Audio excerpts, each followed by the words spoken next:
Whoa, it's dark down here. Welcome back to Deep Dark Tunnel Diaries. This is episode number 12, and today I have invited artist Silicone Valley to the tunnel. What is up? Hey, thank you so much for having me. What is it you do? Describe your artistry to us. Yeah, so I am in New York right now. I'm studying sustainable agriculture. So that's what I'm working towards, long-term career-wise. But I'm also a musician and a visual artist. Music is one of the more recent things I've started doing, but it's something that I'm really passionate about right now and that I've been doing a lot of. So yeah, just kind of all over the place. You mentioned sustainable agriculture as part of your study, and that sort of correlates with your aesthetic, which you utilize concepts of landscapes such as beaches and valleys. And then there's also hints of technology and industrialism, and then you integrate all of this with esotericism. So how do all of these different themes sort of talk to each other and coexist? Yeah, so in regards to the music, texture is a big thing for me.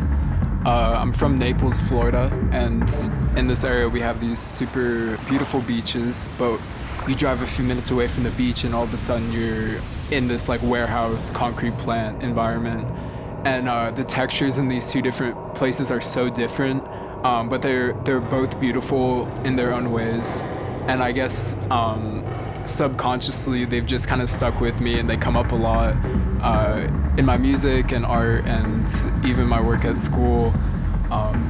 So I think at this point it's just part of who I am.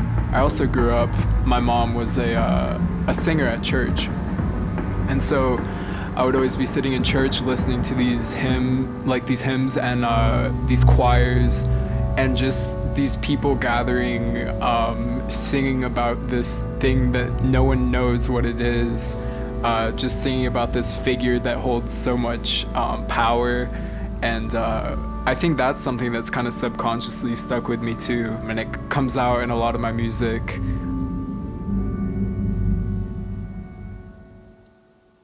Now playing Malarone by Linnea Aspera.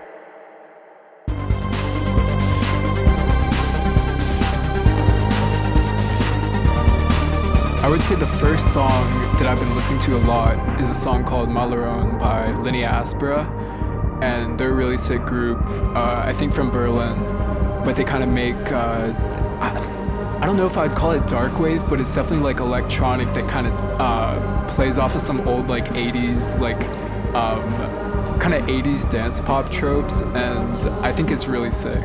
I also just like how they have a lot of lyrics that are kind of tying back to biology, and in this song there's a parasite lyric, which I always sing about parasites, so when I heard that I was like, okay, they get it. What is your favorite song off of Industry Beach? That's tough actually, but my favorite is probably Synthlight. I feel like the textures on that one are the most accurate to my time in Florida, and I feel like it really captures that energy well. But my other favorite is Purging with my friend Bitter Kamari, and that's more for sentimental reasons. It was my first time ever making a song with someone else, and they live in Oregon, and so we were just kind of doing it online, and it was a really beautiful technology interaction. Yeah, I really liked what you described of the contrast between the mundane concrete sort of strip mall landscape compared to this ethereal and translucent sort of nature-y vibe that you have. So how does that also play into your realm? Yeah, ever since I was a kid I've been obsessed with animals, and I had all the dinosaur books and all the bug books, stuff like that. I would catch bugs and put them in cups and stuff. I'm just obsessed with how perfect nature is. The design of animals, the design of plants, just perfectly efficient systems. And on the other hand, just the imperfection of the technology humans have made. A lot of the times, we don't even try to replicate these already perfect systems that nature has made. It all comes back down to texture. I love the textures. What is your take on the theme of technology throughout your work? Yeah, so I've actually been writing a lot of songs about technology and tying it back to the esotericism. I've kind of been thinking about like this idea of different levels of service, like 2G, 3G, 4G, like so on. And just each one being a new step of connection or a new like symbol of connection. Thinking of like cell phone towers as kind of a god figure. Depending on how close you are to these towers, your level of communication can increase or decrease with other people. And I relate this to like a god figure because I feel like it's a network that's bigger than all of us that I don't know, no one fully, I don't fully understand. And like, I'm not really a religious person at all. And religion was really never forced on me. But I think it's really interesting and it's so subjective.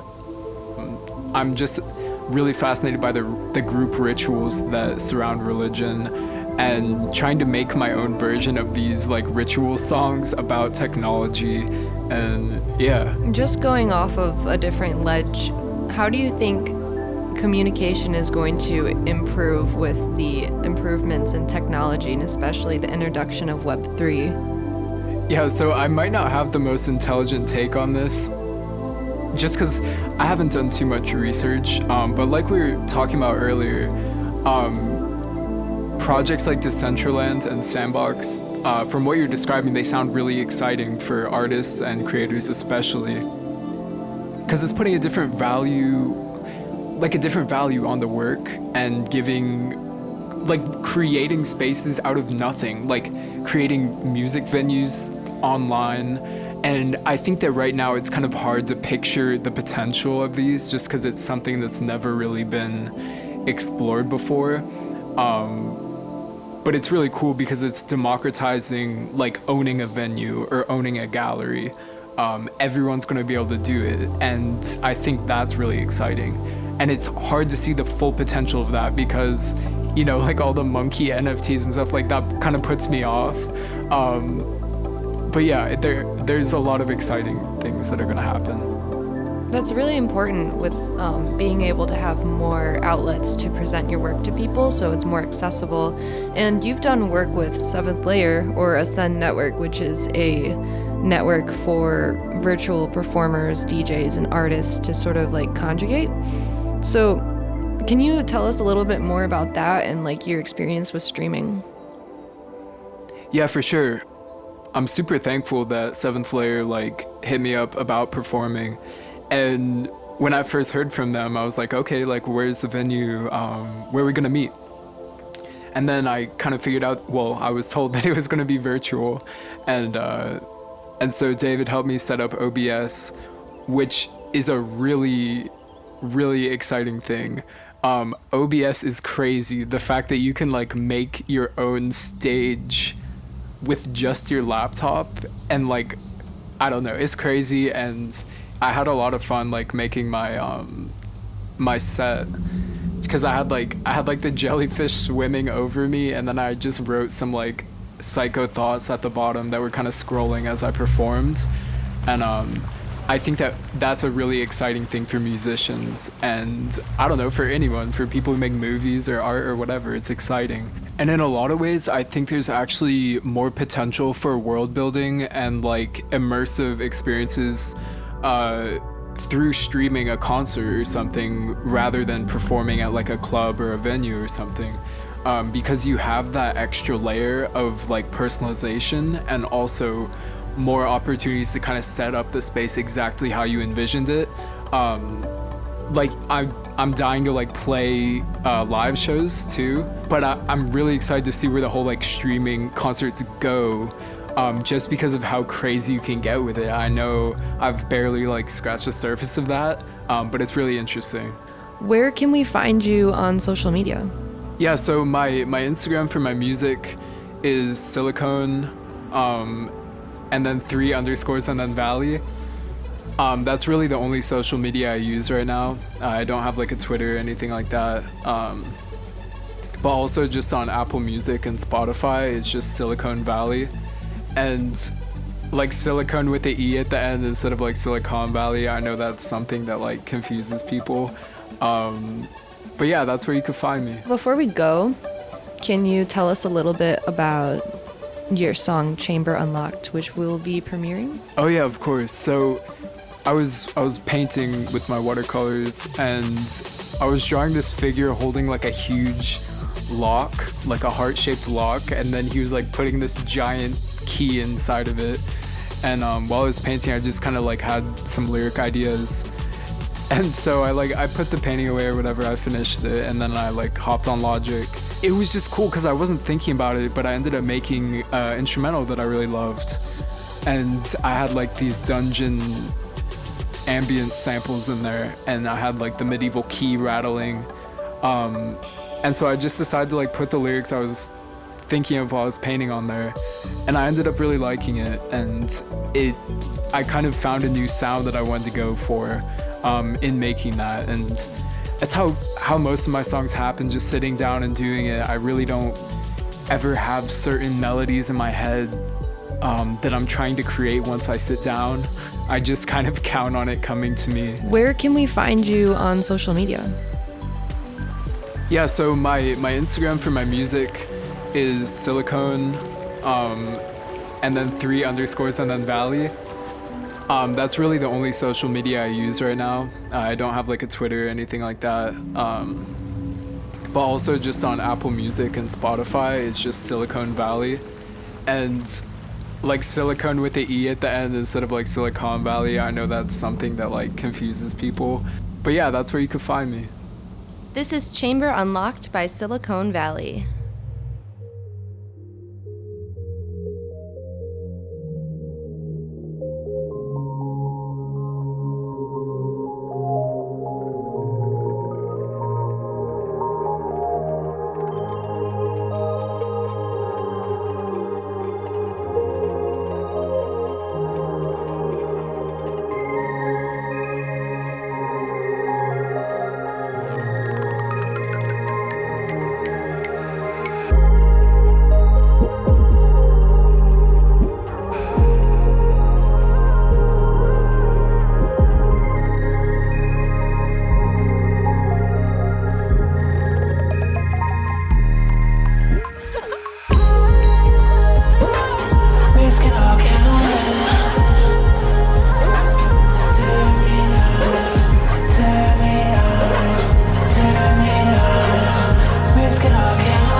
And that was Chamber Unlocked by Silicone Valley.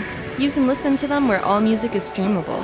Are you an underground artist who would like to be featured on Deep Dark Tunnel Diaries? Follow us on Instagram at Deep Dark Tunnel Radio for more information. Below the city light.